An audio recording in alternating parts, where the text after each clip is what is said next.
Welcome to This Week in Agribusiness, ladies and gentlemen. I'm Mike Pearson, joined this week by Max Armstrong, and we are, as you've noticed, not in the studio, on the trade show floor for the National Farm Machinery Show in Louisville, Kentucky this week. And Max, it's so great to get down here and have the chance to connect with friends we see once a year in Louisville. Yeah, it's kind of an old home week for many of us, and it's great to see people like Marshall Coyle from the Owensville, Kentucky area. Am I right? You're exactly right, and it's so good to have you and Mike here. We appreciate you being here. It's a privilege to be alongside you. You're on the board, helping Yes, sir. administer what goes on here. There's a lot of effort that goes into it, isn't Well, it? there's a lot of effort goes into this. This is the 58th Farm Machinery Show.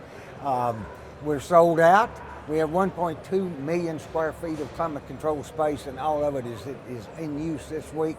We're just tickled to death with what we have and how it's grown. Like the first one I came to was 1968, and it's amazing how the changes and how much it's grown since 1968. Marshall, I've got a question. You've been working since 1968. We've seen the machinery change a lot. What about the crowds and the attendees? Do you see different folks coming year in and year out to try new things? Well, a lot of us guys that were here first might not still be around much, but no, that's the one main thing about the National Farm Machinery Show and the tractor pull. We've got a lot of farmers, a lot of folks that come to this show that before they leave here, they'll book next year's hotel rooms and gets ready to come back and visit with us again next year. So we have a lot of repeat customers. I just visited one from Illinois, though. This is his first time to be here. And he was just having a big time in looking at all the equipment and going through and seeing the people. Marshall, what's your favorite thing to do when you're on the grounds for the show? You've been involved so many years, you've got to have a couple of favorites. Well, I love looking at the new equipment. You know, we do have a lot of short line manufacturers that come here that you might not find in other places. And then one of my favorite things is the tractor pull. Yeah. So You're not alone in that, for sure.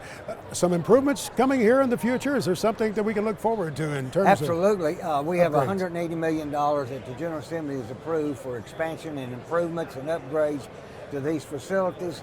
That shall be underway very shortly.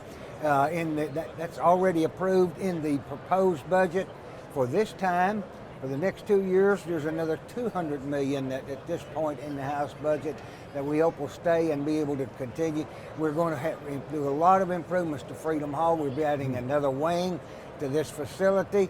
And those that come often know when we have a big crowd like this, hotel rooms can be a little scarce in Louisville, and our plans are to put a hotel on these grounds. Oh my, bigger and better. Marshall, thank you for sharing with us those plans. We appreciate it. Good to see you. Good to see you, and great to have you guys here. Thank with you. us. Marshall Coyle from Owensville, Kentucky. Well, some folks are thinking about how to upgrade their farmsteads with buildings, and I know Mr. Mike Pearson had a recent visit about that.